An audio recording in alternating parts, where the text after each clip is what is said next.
Well, it wasn't the homecoming Kyle Dubas was expecting for, as the Toronto Maple Leafs took care of business against the Pittsburgh Penguins. This is the Locked On Leafs podcast, part of the Locked On Podcast Network, your team every day. You're Locked On Maple Leafs, your daily podcast on the Toronto Maple Leafs, part of the Locked On Podcast Network, your team every day.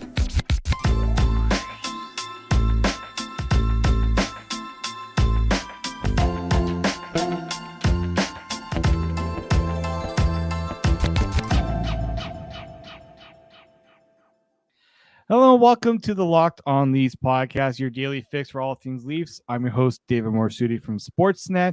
And as always, Locked On Leafs is a daily Maple Leaf-centric podcast. So make sure you subscribe for free wherever you get your podcasts from. And catch us up on YouTube, Locked On Leafs, your team every day.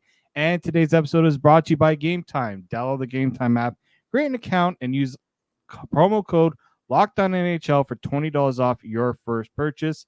As you can see, no mic today. For those of you watching on YouTube, I brought in some help. James from Offside Hockey Talk, one of my favorite people to have conversations with about the Leafs, whether it's on his show, Offside Talk, or just even on Twitter. James, thank you for coming on for me, especially with Mike not here. And I wanted to repay you because you've had me on your show a few times, maybe not always you asking or me saying, hey, if you ever need, have me on. So I wanted to return the favor and have you on. So thank you for coming on. Hey, I appreciate it. No problem. And there's no tweet too late, my friend. Obviously, we just wrapped our show, and I happen to be in the spot with everything set up. So no problems at all. Yeah, and what a day to have, or what a show to have, because the Toronto Maple Leafs going into this game, it was all about Kyle Dubas coming home. Kyle Dubas is coming home. How are the Leafs going to kind of, I wouldn't say revenge was on their mind, but you would have to think that after what happened in Pittsburgh, with Kyle Dubas being in Toronto, a lot of talk about that the team wanted to keep the focus on the ice. And let's just say what happened on the ice and seeing Kyle Dubas' reaction off the ice, I think that might have been one of the more satisfying wins of the season. I will say it was a good win. I'm not in the boat like most people that for some reason we have this angst on Kyle Dubas. Mm-hmm. He was a guy that wanted more power, wanted something. They said either take what we give you or go. And he said, I'll go. He went to Pittsburgh and he's doing his thing over there. By the way, it was also Jason Spezza's return to the Maple Leafs as well. A lot of people leaving that one out.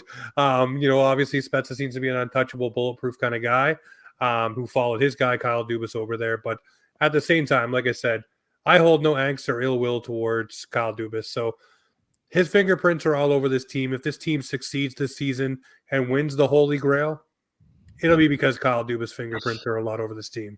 And that's right. Like, I think, a lot of people are trying to get their digs on Dubas. And look, that's fair. There were some hurt feelings because, Dubas wasn't brought back. And with the whole, it's Toronto or nowhere. And then almost, not too long after, he's president of the Penguins and things like that. But what I liked most about this win was you got to see a bit of the Dubas Leafs, right, playing a factor. And also the Brad Treliving Leafs playing a factor as well, right? There was a bit of both in how this team kind of combined in that regard. And the big one for me had to have been minutes, half hour before. I mean, they obviously these guys knew well before, but everyone in the building finds out no Auston Matthews.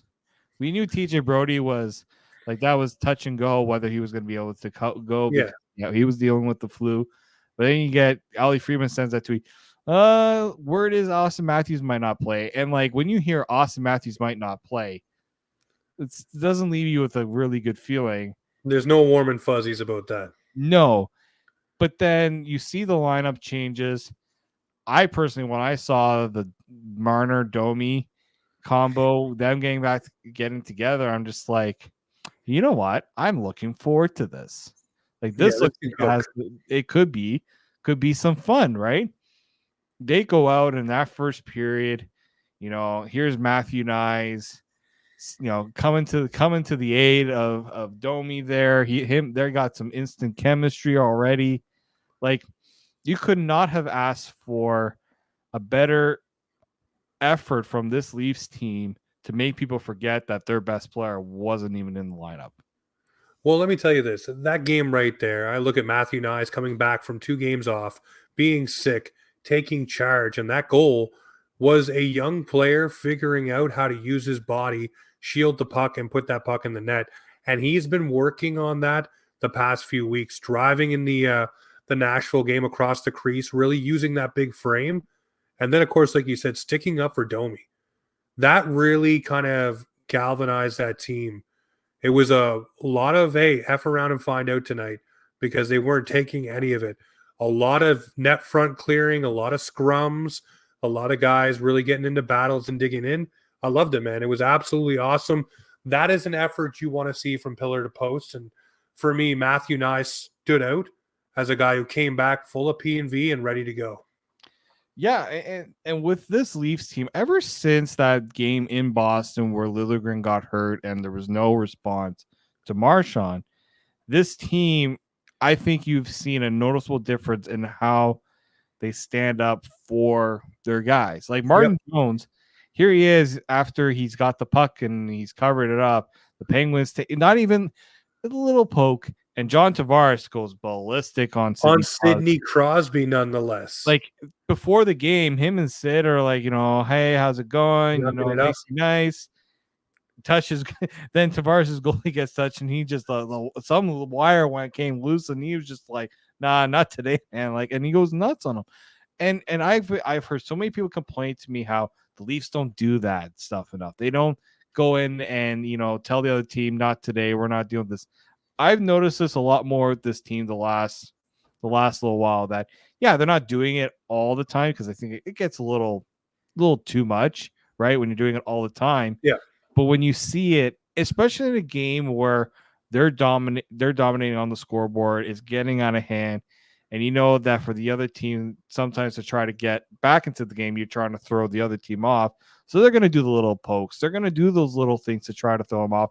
And the Leafs are, sometimes you don't have to retaliate if you don't need to. But in the Leafs case, it's just like, we're not going to let that happen. We're not going to give them the satisfaction of doing what they want, and we're not going to respond. Well, it's also a momentum killer too, right? Mm-hmm. You have a team coming in and trying to do something, poke at your goaltender, do whatever, get under your skin. But if you shut them down, and in most cases on Saturday night, sit them down, it really bodes well for a team, and it really brings that one for all for one mentality that comes into it. And it went right through their legs. All these guys were scoring. Bobby McMahon gets his first goal. You can do the Vince McMahon strut. I wish he would have been hilarious to see just the last name play. But yeah, Noah Gregor, all these different guys just jumping up and really making it work when you're top guys out of the lineup, and Auston Matthews. And then on the defense, I mean, these guys were doing it by committee again. No T.J. Brodie, but it was next man up. Timothy Liljegren comes back in, and we'll talk about him in a minute, but he led all defensemen in ice time. So, I mean, they weren't easing it out. One that went over 20 minutes. And that's surprising to me, because anytime the Leafs are missing a defenseman, the person that's taking up the slack is Morgan Rielly. Yep. Right? Going into this game, and I talked about this with Mike, it was like Timothy Liljegren's planning to come back. They're planning to bring him back. Maybe they go 7 defensemen because, guys a little banged up and want to get Liljegren's conditioning up. Guy played over 20 minutes. Like, and, this is someone that, him and Rielly obviously got some of those offensive zone starts, but when you're playing more than everyone else, you're playing in a lot. I mean, there were a lot of penalties in this game as well. Yep. So it's not like the Leafs didn't, I mean, Pittsburgh also took a heck of a lot more penalties as well. But, this wasn't a Timothy Liljegren game where he was sheltered. And I like the fact that, you didn't have Brodie. It would have been nice if they were both in the line to really see this team getting the health on their side.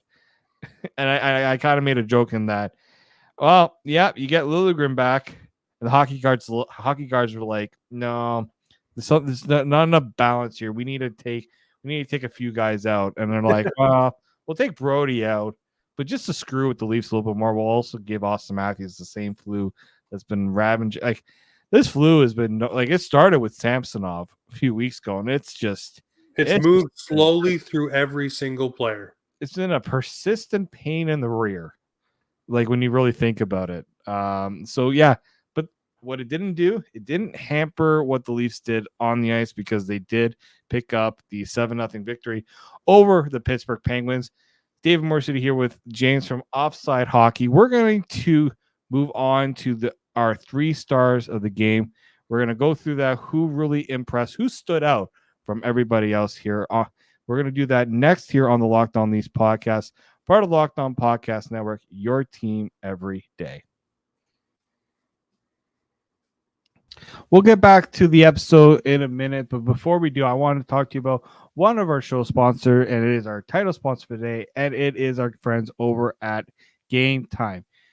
You shouldn't have to worry when you're buying tickets to your next big event. Game Time is the fast and easy way to buy tickets for all the sports, music, comedy, and theater events near you, with killer last-minute deals, all-in prices, views from your seat, and their best price guarantee. Game Time takes the guesswork out of buying tickets, and we're a few days away from the holidays. Christmas is coming up. You may be looking to want to get some last-minute gifts. Go over to Game Time, check and see if you want to get any Leafs tickets, enjoy some hockey over the winter break, or whatever other events you want to go to. It is great option for those who are looking for gifts this holiday season. And as always, Game Time gives you the lowest price guarantee, event cancellation protection, job loss protection, all of those things, and all inconvenient on the Game Time app. Buy tickets in seconds with 2 taps. Game Time has deals on tickets right up to the start of the event and even an hour after it starts. It's the place to find last-minute seats. And the Game Time guarantee means you'll always get the best price. If you find tickets in the same section and row for less, Game Time will credit you 110% of the difference. Take the guesswork out of buying tickets with Game Time. Download the Game Time app, create an account, and use promo code LOCKEDONNHL for $20 off your first purchase. Terms apply. Again, create an account and redeem code LOCKEDONNHL for $20 off. Download Game Time today. Last minute tickets, lowest price guaranteed. Welcome back to the Locked On Leafs podcast, your team every day. David Morassutti here with my good friend James from Offside Hockey. If you have not listened to Offside Hockey Talk, I don't know what you guys are missing out. It's great Leafs talk twice a week live. That's an important one. We record these shows offline. James does these all live. Like, and it goes wrong, it goes wrong. If it goes wrong, yeah, exactly. If it goes wrong, we're just going with the shit, man. We're just going with the flow of things. And so it's great hockey talk. He always has some great guests on. This week, I believe he had Tic Tac Tomar. Tic Tac Tomar on, yep. Kyle Cushman, Wednesday night, will be on the show, World Juniors Preview. A person who was just on the Locked On Leafs show, by the way. Make sure you follow them. Kyle's making the rounds. He's a busy guy this time of year. So if there's no better person to have on to get opinions on the Leafs prospects. And with the World Juniors coming up, it's going to be hockey. If you ask for more hockey for Christmas, you're getting that delivered to you. For sure. When you look back at this game on Saturday, and we talked about the good things, and it's hard to we always don't like to nitpick a win like this, but balance is key here, because a 7-0 victory can look very good on paper, but then when you look at some of the underlying things that happened in this game, Pittsburgh didn't look great, but there were some things that Pittsburgh did that I'm surprised they couldn't take more advantage of, or it didn't lead to some sort of success for them. One of them, and you brought this up, when we're doing our little pregame chat, the face-off percentage. Like if you looked at the team face-off percentage, the Pittsburgh Penguins won 58.9% of the face-offs. The Leafs 41.1%. That's not a major, it's not, the Leafs obviously weren't great in the face-offs, but it wasn't as big of a, like you see that discrepancy, you think, it wasn't too bad. But then you look at the guys who didn't perform well at the draws. Yeah. I'm surprised because that to me speaks to how did the Leafs put up 7 goals? Usually face-offs, you get possessions and things like that.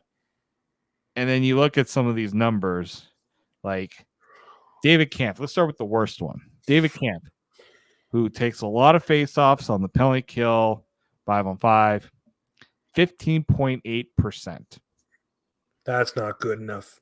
Not good enough. 33%, by the way, in the Columbus game as well. Not good enough for a guy who's leaned on as your penalty kill specialist and fourth line face-off specialist. Not good enough. And we'll go through the other numbers here, and I'll explain why I'm bringing this up in the first place. Pontus Holmberg, fourth line center, 25%. Max Domi took over as a second line center with Marner and Knies, 28.6%. And then you're thinking, okay, well, how did the Leafs have such a half decent face-off percentage? Only one guy on this team was above 50%, and that was the captain, John Tavares. Oh, sorry, there were two. we have to factor it in because a lot of people will point out that I guess was perfect on the dot. Yeah, I forgot the William Nylander 100%. But Tavares 77.8% of the draws he won. And what bothers me about all this is you have Manny Malhotra on this coaching staff. He was the face-off specialist when he played in the NHL. Yep. And Auston Matthews is a pretty decent guy on the draw most of the time. There are guys who are really good on the draws. They're specialized at that. So you're not always going to get the upper hand on that. But Tavares is like, if there's an important face-off, I always said that John Tavares is the guy I want taking that face-off. No one else. And this is what always bothered me about the David Kampf out for overtime as defensive guy. Overtime is all about possession, and then he always loses the face-off. He's won a couple of them. Let's give him a little credit. There's been a couple times, but I get what you're saying. I know where you're going with this. So I found it like the game story could have been totally different if the Penguins somehow figured out a way to make use of the extra possessions they would have had from the faceoffs, but that's not what happened here. So that to me, if I was Kyle Dubas, that would have frustrated the heck out of me. I mean, there was a lot that frustrated Kyle Dubas. Like he and the thing is in Pittsburgh, as we've talked about on this podcast, he's really found ways to make himself not as visible on the TVs, right, as he was in Toronto. And I'm sure he does remember that he is a lot more visible. So I just found that to be very, very interesting. That didn't work out in the way that I think the Pittsburgh Penguins wanted it to. So let's now pivot to the 3 stars because. Can I get one point in on Pontus Holmberg right quick? Go ahead. The big problem I have with Pontus Holmberg is he does bring a certain element to this lineup. But if he wants to be an NHLer, an everyday one with the Maple Leafs, I've said this all of last year. You can go back and listen to the Offsides podcast. I've said it to David a few times. His face-off percentage has to be above 50% at least some of the time. It never is. I have not seen a game where his face-off percentage is above or on par for 50%. It's just not there. And that is something that they have to drill into this guy because he will be only a third and fourth line player. And those players usually are leaned on defensively to win draws and do things a la David Kampf. You look at Max Domi on the third line. Those things have to really feed into his game if he wants to be an everyday Maple Leaf player. I was surprised when I did see that was when Pontus Holmberg got called up because it was an easy thing because Ryan Reeves is out. So I thought, okay, he's going to replace Reeves. But then you see Auston Matthews. I was like, oh, now they really do need Pontus Holmberg. And, when he was going through camp and there was a lot of talk about, this guy really deserves to be in the lineup. I guarantee that was probably one of the reasons he didn't stick around or wasn't on the main roster, right? Yep. And they went with Fraser Minton over Pontus Holmberg, right? Yeah, for sure. I'm fully agreeing with you on that one. It was one aspect of the game that he really needs to grow and just focus on. And I don't know why. I mean, I remember a time when guys like Kasperi Kapanen, Andreas Janssen were sent down to the Marlies and they were told, you're going to learn how to PK because that's what you're going to be doing when you're up with us here in the NHL. Yeah, and look, that's what made those guys very valuable, right? When they were with the Leafs, and what made them hot commodities when, Kasperi Kapanen was traded to Pittsburgh. When Andreas Janssen didn't really pan out when he was traded off, but like they at least did those things well, and that was also a reason why people didn't want to see those guys leave, because you put in that development time with them, and you didn't want to lose that pretty much. Part of it was for salary and getting guys to make the numbers work and all that. So, we now have to move on to the positive parts, because it was a great effort from the Leafs in terms of what they got out of the game, and looking at these 3 stars. So, as you know, after every Leafs win, we do 3 stars. There was no doubt there was going to be a 3-star segment going into this game. So James, you're the guest. I guess it's only fair. I'm the one going first, so this is going to feel a little odd for me to ask someone else to go first. But again, I am the host today. So James, who is getting your 3rd star for Saturday's win? 3rd star for Saturday's win is going to be the penalty kill. And why do I say that? Because the Maple Leafs penalty kill this season has been well noted up until lately. Has not been that great. There was a time where they were 30th in the league on the PK. They have moved themselves steadily to the middle of the pack, which I said earlier in the season myself would take a long time for them to get to respectability. They are at 80% now. They are 0.5% away from being in the top 12 in the NHL in penalty kill. So they are working hard on that, and they stymied a bad Pittsburgh power play. I know they're bad, but with guys like Crosby, Malkin, Letang, Carlson, and the Leafs being the Leafs, they're usually a team's remedy for what ails them. On Saturday night, they were a perfect 3 for 3 on the penalty kill. That gets me a star, because that is a key thing, especially with your 3rd-string goaltender in there. They were blocking shots. They were laying in lanes. Lagesson dove to block a Crosby pass. That would have been a tap-in. So all of those things, we talk about little things. For me, I got to laud the penalty kill as my 3rd star. No, they were fantastic in this game. I think when Pittsburgh, it was well documented how brutal that power play was. They get a couple of goals in Montreal. Everyone thinks, okay, now let's see if this is gonna get things rolling, right? Get them back on the right track. But then you have to remember that the Montreal Canadiens have one of the worst penalty kills in the NHL.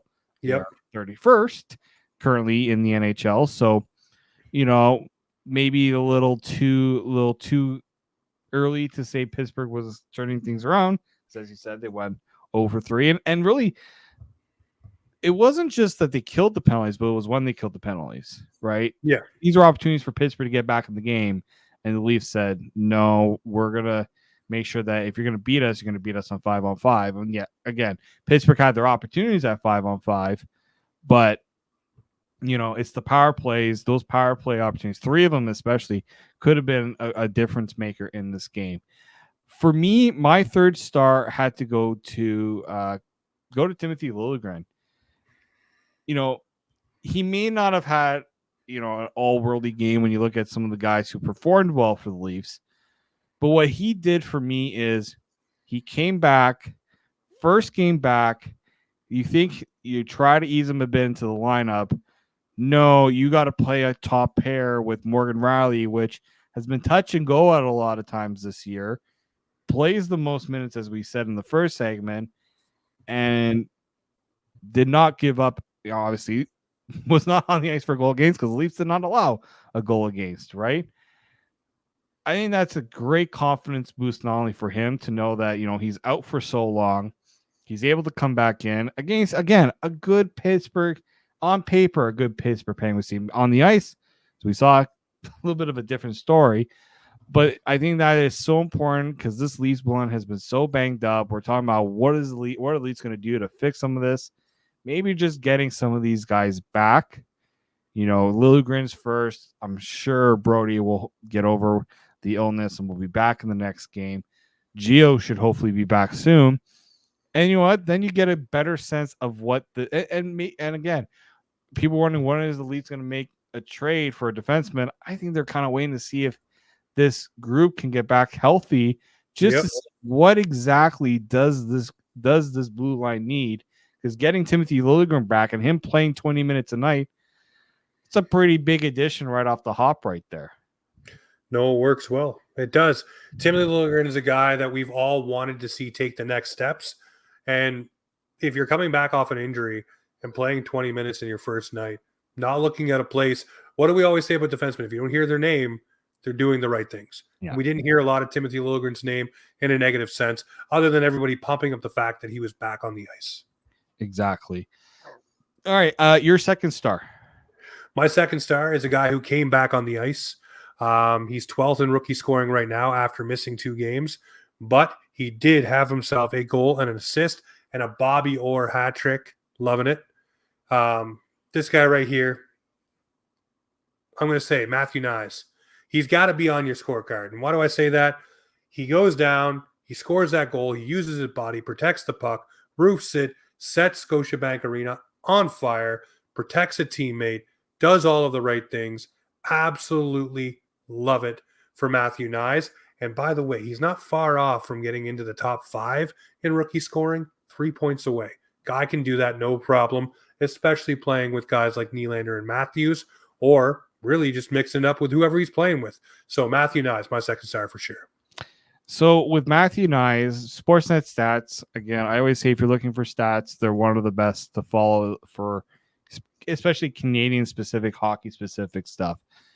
He was the first Leafs player with the Gordie Howe hat trick since... Gordie Howe. I said Bobby Orr. Yeah, I didn't even catch that.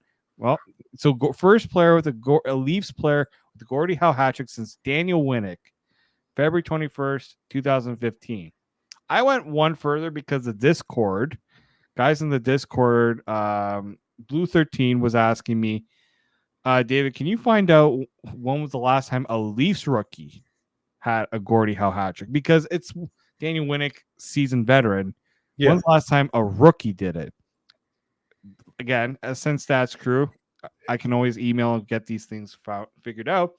Matt Fratton, back on April 3rd, 2012. If you had asked me to even guess, I should have asked you to guess, but for the sake of time, I also had the answer on my Twitter, so somebody could have easily looked it up there. But Matt Fratton being the last Leafs rookie back in 2012, it just goes to show since that time that the Leafs really haven't had a rookie drop the mitts, right? Like, I don't like, yeah, there have been some guys who throw down, but like, it's so rare to see one do it because it hasn't happened in 11 years. That's insane. Matt Fratton. Who would have thought Matt Fratton? Mm-hmm. So I'm going to give my second star because I'm going to talk a little bit more about Matthew Knies, a little tease on my first star. But my second star was Martin Jones. Well deserved. Second start with the Leafs, third appearance with the Leafs, and he gets a shutout. Second consecutive shutout on Hockey Night in Canada for a Leafs goaltender.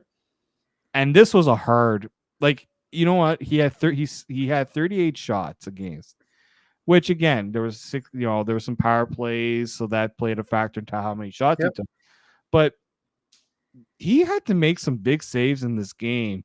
Pittsburgh, as bad as they played defensively and left their goaltending out to dry, they were persistent with pressure all game long. The Leafs didn't allow, they allowed chances, but Martin Jones, again, he didn't have to do a whole lot in terms of making like otherworldly saves, but he had to make important saves to keep pretty much what I would say is keep the Pittsburgh Penguins frustrated.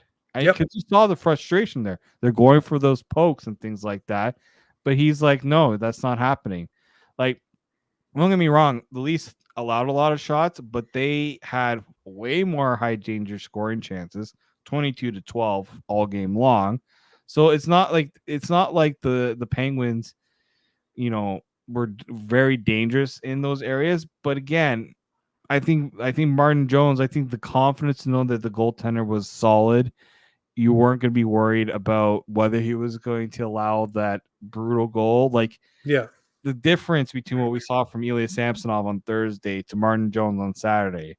Like, I think some of us wondered, should Samsonov get the net again, just to maybe try to work up some confidence. Sheldon Keefe didn't really think that much. And look what Martin Jones does. He gets a shutout. I will say this about Martin Jones. He was very calm in that net. Mm-hmm. There was nothing sporadic. It was nothing crazy. Everything seemed to be kind of like a game of catch with a friend. He was very able to receive the shot and just make it routine. Everything was ready. It wasn't anything that really alarmed you. And I really start to see the Leafs play differently in front of Woll, and they play differently in front of Jones. It's almost, I wouldn't say an air of arrogance, of confidence on the goaltender, but they just feel like the goaltender will make that save. They seen it on Saturday night. They seen it with Joel Woll, bailing them out until he got injured in the Ottawa game, may I add. Yeah. But I look at it like this and say they feel confident with Jones and net, and he was just great where he needed to be great, but didn't have to do anything crazy. And I love that. His game was very, very calm, and it really reflected on the rest of the team going through the rest of that game. No, and again, when we were looking at how this Leafs team was going to be able to get over Joseph Woll being sidelined, you knew they're going to have to lean on both goaltenders, because Samsonov just hasn't shown that he's able to sustain over a long period of time the starter's net. Unfortunately, he's working through obviously the illness, but also just personal confidence right now. And the Leafs are going to have to make some decisions. They do have some, the games aren't going to be overly difficult. They do have a couple against Columbus coming up. The Sabres are for the Leafs, they're tough. Yeah. Usually for most teams they're not, but they do have a little bit of the easier matchups, but they do have a lot of games coming up, over the next few weeks. So they're going to have to really, I think, spread the workload out for both goaltenders. So it's good to see that Martin Jones can step in, obviously, and give you those starts. No, I want to see that more too. And I'll ask you this question, David.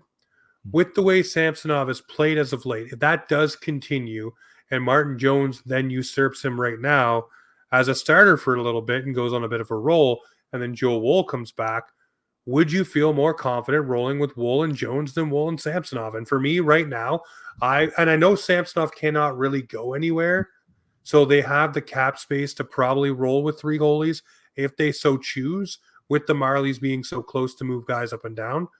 But I would say, for me, I'd feel more confident in Woll and Jones right now. Now, guys, I know small sample size on Jones, but still the confidence seems to be there for the Maple Leafs. Here's the thing about Martin Jones. His career has never been as a backup. He's been a starter in this league. We tend to forget that. Obviously, the numbers haven't been great throughout his career, but you get him in front of a let's not forget, he's been on the Philadelphia Flyers, who hadn't always been a good team. He was on the Seattle Kraken last year. The Kraken, I think, were punching above a bit above their weight when you look at what's happened to them this year. San Jose, he's had some good teams in San Jose, some not so good teams in San Jose, right? But this is a guy who is, close to 500 games in the NHL, over 430 starts as an NHL goaltender. This is not someone who, it's not like a Curtis McElhinney where you're like, I don't know if I can see this guy. Lightning in a bottle, so to speak. Right? This is someone who has the experience, and you can expect to play a lot of games. He started 42 games last year. Had the same amount of wins last year as Samsonov. Right? Your job as a goaltender is to get the win. Are they all going to be pretty? No. Has Martin Jones' stats look good in the AHL? No, but he comes up with the Leafs, and he's had 2 really good starts against 2 pretty strong opponents. Let's not forget the New York Rangers. Yeah, he left in a couple of goals, but he saved the Leafs bacon enough in that game to Keep rolling. get that win, right? I say, Sheldon Keefe's gonna have to make a very tough decision over the next few games of who you're gonna ride as your number one. He could just go 1A, 1B if he really wants to, and I don't think it would be the wrong decision. But I think you also have to reward Martin Jones a little bit here for what he's done lately, and you're gonna get Samsonov in the net. There's gonna be opportunities. We're not benching this guy, but it's all about keeping pace, right? Doing what's right for the team sometimes. And right now, Martin Jones looks a little more a little better in that regard. We're gonna take another quick break because we do have one more star to give out. We'll tidy up the Leafs wins and kind of look at some of the injuries that we already have. Liljegren come back. We got a Ryan Reeves update. We're gonna kind of look at the big picture when it comes to the Leafs injuries here on the Locked On Leafs podcast, part of the Locked On Podcast Network, your team every day. Today's show is brought to you by the FanDuel Sportsbook. As the weather gets cold, the NFL offers stay hot on FanDuel. Right now, new customers get $150 in bonus bets with any winning $5 money line bet. That's $150 if your team wins. If you've been thinking about joining FanDuel, there's no better time to get in on the action. The app is simple to use. It's a wide range of betting options, including spreads, player props, over-unders, and more. Of course, if you want to bet on the Leafs, there are so many great props you can look at over at the FanDuel Sportsbook. Visit FanDuel.com/LockedOnNHL and kick off the NFL season. FanDuel, official partner of the NFL and the Locked On Podcast Network. Welcome back to the Locked On Leafs podcast. David Morassutti here with my good friend James from Offside Hockey, and we've given our 2 stars. Now it's time to wrap a bow on our 3 stars and give our first star of the game. James, who was deserving of the honor of the guy from this Saturday's game? Well, given all the flack he's taken by a lot of writers and different things lately, I picked this guy who has now the amount of games as a jersey number his father wore in Toronto. I'm going to go with Mr. Max Domi. 17 points in 28 games. He had 3 points on the weekend, 1 goal, 2 assists, plus 3 on the game. Loving his effort, loving the way that he's using his speed to make his game better than it was when he first started with the Leafs this season. Once he got his feet moving, he was absolutely dynamite, and he's been dynamite. I know he only has 2 goals, but 17 points. He's finding the way to get the puck to guys, and he's setting up guys like Robertson. He's setting up guys like Knies. He's setting up different plays and making things happen, which I absolutely love for Max Domi. He's the spark plug the Leafs needed. He's the shot in the arm the third line needed, and he's also a guy who moved up into the second line in a pinch, which is something the Leafs need, is a guy who can be versatile and do different things. So for me, Max Domi gets my first star. Just because of all of the kind of noise around him lately, I still think this guy is producing. He's not scoring as many goals as people would like, but you have to look at everything that he brings. And man, when Joe Thornton was racking up the assists over in San Jose, nobody was upset with the fact he was getting 80 assists a year. So if Max Domi can get himself 40 assists this year, I think everybody will be just fine with maybe 10 and 40 and a 50 stat line for Max Domi. And that may be shooting for the stars, but he gets my first star right here. Well, and for my first star, I went with just that whole line because, again, it was thrown together with the idea that Auston Matthews wasn't playing. We had no idea how they were going to work. Him and Mitch Marner showed that, you know what, there's a connection there that could be, can be thrown out when, if the Leafs need to juggle lines or anything like that. And I look back to when everyone was complaining, as you said, a lot of people were not happy with how things were going to start the year. Offense was really dried up. They weren't scoring a lot. A lot of flack, as you said, was being thrown at Max Domi and also at Tyler Bertuzzi. Yep. In the month of December, the core 4 forwards are the tops in the team in scoring in the month of December. Expected. Should be expected. Number 5 on that list is Max Domi with 6 points in 7 games in December. Remember when Max Domi kind of told everyone that he wasn't worried, he wasn't concerned about his start to the year? Yep. This is the type of attitude I think that the Leafs needed from a guy like Max Domi, because has he been playing perfectly? No, there are some things in his game that have, there's warts to it. As we got the Max Domi jersey here from James, I do love that. But you know what? Yeah, as you said, you know what? He's not scoring as much, but I mean, we do see that there is the scoring ability there. You saw that goal he scored, the chemistry with Marner and Knies, the 2 assists, the playmaking ability. I think sometimes that is a bit underrated when you consider, what he did the last few years, right? What I liked the most about that line, though, was the energy they brought. First off, no one's giving credit to Martin Jones really for that pass. He deserved an assist for that Domi goal, because if it wasn't for Martin Jones, that goal does not happen. What a great play he made there. But it's also showing what this Leafs team has that other times we didn't really see it. When Auston Matthews would get injured, the Leafs would get by. Yep. They would get just enough to get wins. Their first game without Auston Matthews this year, they scored 7 goals. Like, everyone was messaging me when they were watching. Like, people were watching this game that I usually don't expect to hear while watching this game. They'll watch Leafs casually, take a look at the score. I was getting messages from people like, "What's going on here? What's going on here?" It just felt like that line had a different energy to it, right? What it looked like in a lot of ways was you're watching Mitch Marner and Max Domi back when they were with the London Knights. Having fun, man. And Matthew Knies, I'm not going to make the direct comparison. And you know who I'm going with? He had a bit of a Matthew Tkachuk feel to him. He was that big presence, the physical guy, mixing up, causing trouble, right?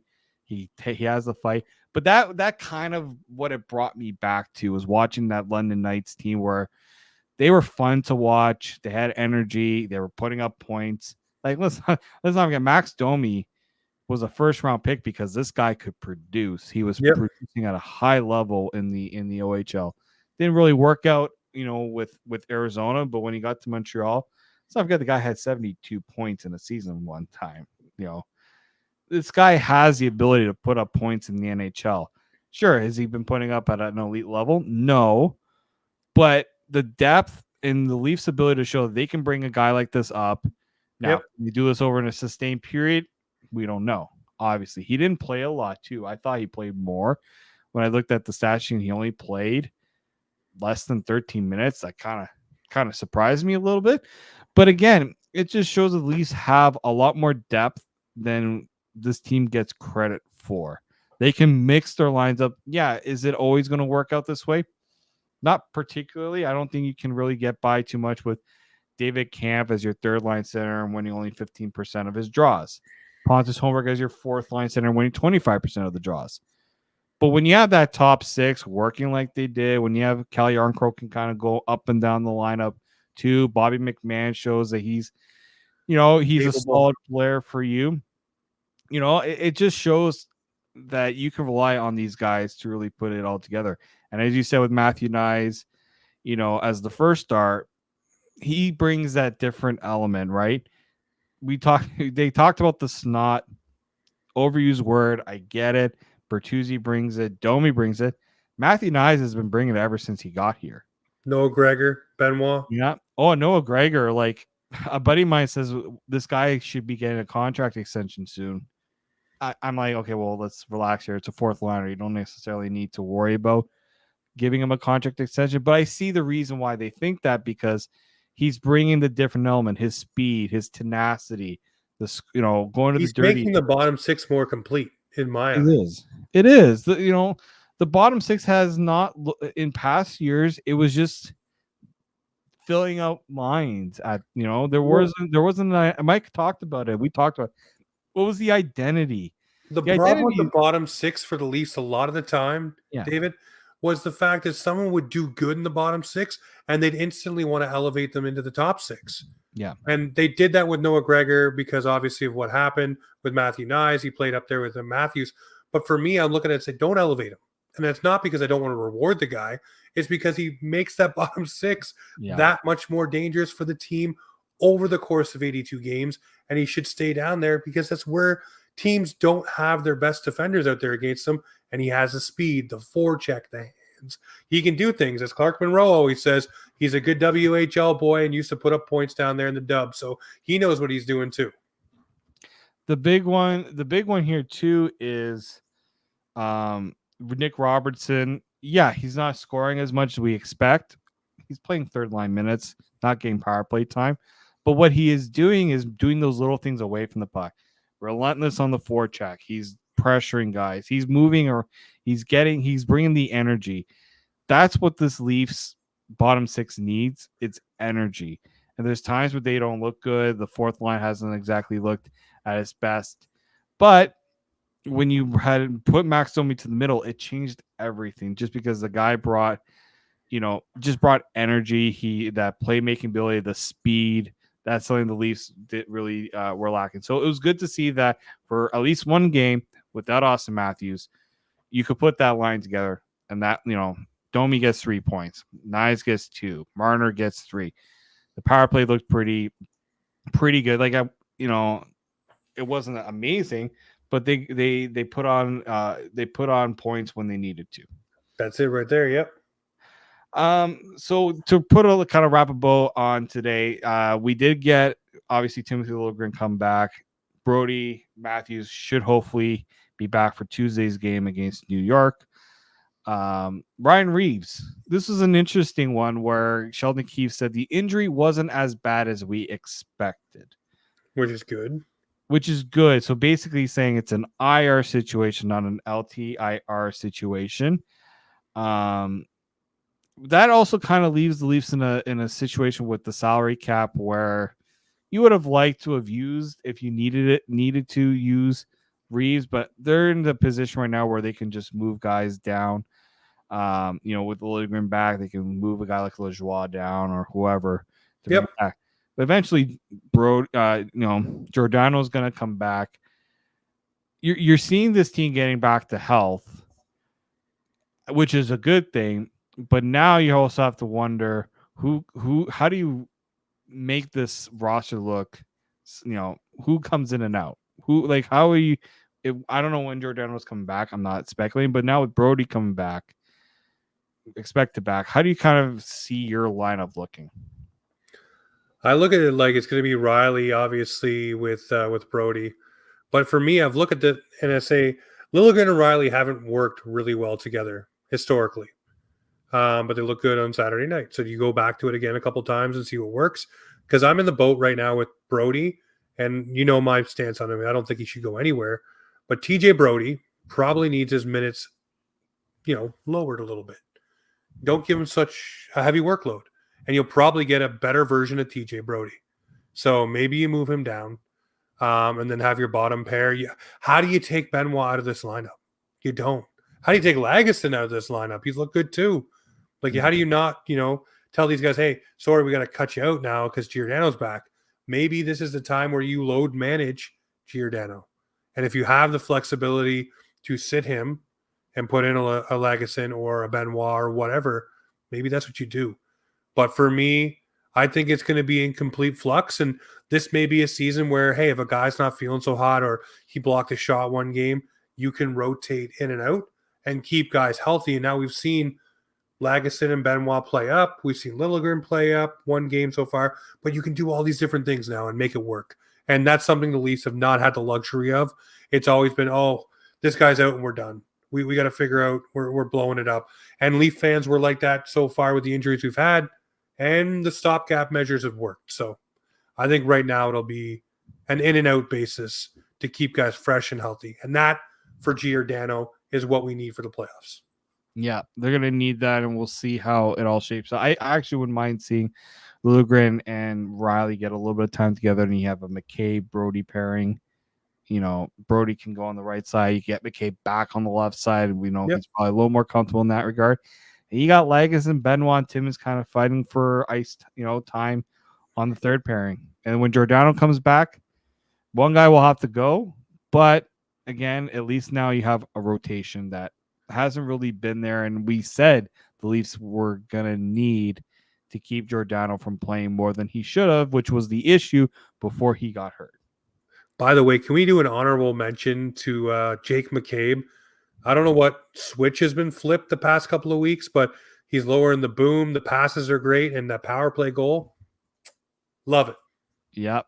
The goal he scored against Columbus, a little more. I think maybe that hit kind of woke him up a little bit. I think it's really doing this. You're right. The last few weeks, I am seeing a little more. I am seeing a little bit more when it comes to Jake McCabe. So let's see. Let's see how far he can keep this. And I think it's going to be.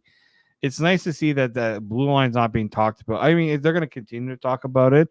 Yep. How to elevate it, because it's not been bad. It's just we need to see it get to another level. When the time comes for the big boy hockey to come. Yeah, and I think that this is not a finished product either. I think they finally have the depth guys that they want, but I do think there will be moves to augment this defense to another level, like you said. So expect those, but right now we'll enjoy what we have. Yes, we will. All right, and that will do it here on the podcast. James, I want to thank you for hopping on with Mike out. I really do appreciate it. We will be back with another episode on Tuesday where we will on Tuesday where we will preview Tuesday's game against the New York Rangers. Fresh 1 week following that big dominant victory, the Rangers will now come back for some revenge. We'll tee up that game and other news and notes from Leafs practice here on the Locked On Leafs podcast, part of the Locked On Podcast Network, your team every day.